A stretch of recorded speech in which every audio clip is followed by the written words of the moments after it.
Hey everybody, week 63 on the Real DDD Watchers. I haven't been on in a while and I'm very sorry. Today I was ill, so I thought I'm not going to do the review, but then I realised that I hadn't been on and I hadn't done a video on here in ages, so I thought I had to. I owe it to the viewers and to everybody else on the channel. So today I am reviewing a film that I just watched this morning actually. It is a film by Steven Soderbergh. I haven't actually seen a film by Steven Soderbergh, I don't think. I don't know what else he's done besides the Cher films, part 1 and 2, and yeah, I can't really remember any of his other films. This week's film that I'm reviewing is Traffic, starring Michael Douglas, Don Cheadle, Benicio del Toro, Catherine Zeta-Jones, Dennis Quaid, and loads of other people that you've seen loads in other films, and I just can't put my finger on their name.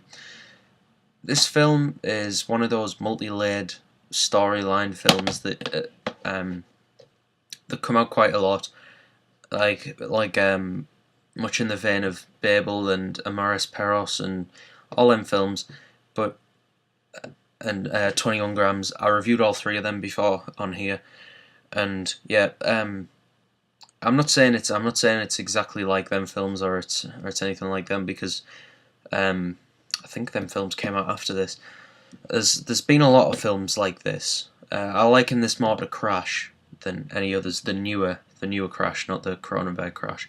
I haven't seen the Cronenberg Crash, but this is more like Crash than any of them. But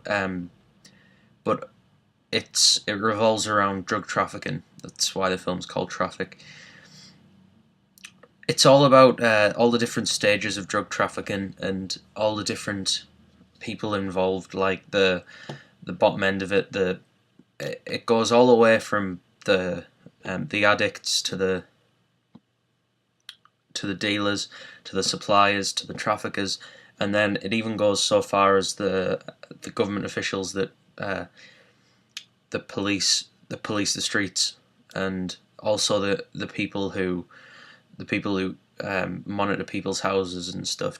Don Cheadle and his partner play them two people who sit outside of Catherine Zeta-Jones's house while her husband has been arrested. First of all, I'd like to say this is a very refreshing film to watch in a way, because a lot of films about drugs and stuff kind of are very, very skewed in their opinion, and they force their opinion on the viewer, which it's very a lot of films are very heavily steeped in political correctness, where they're trying to make a film that that would please anti-drug people. This film doesn't do that. This film it doesn't show drugs in a positive light, because that would be bad, but it lets the view it shows us stuff and then lets the viewer decide for themselves. And it also doesn't show addiction as something uncurable and just a statistic that's written off. It shows addiction as something that can be helped, and something and it shows the help groups as positive influences, and it shows a lot of stuff as negative influences as well. It's not a biased film in the slightest. It's completely unbiased, which is really refreshing to see, especially from a Hollywood film with loads of famous actors in. The acting is superb in this film from everybody. I can't really think of anything that would bring the acting side down and think of anybody who was not that great in it. It was really good.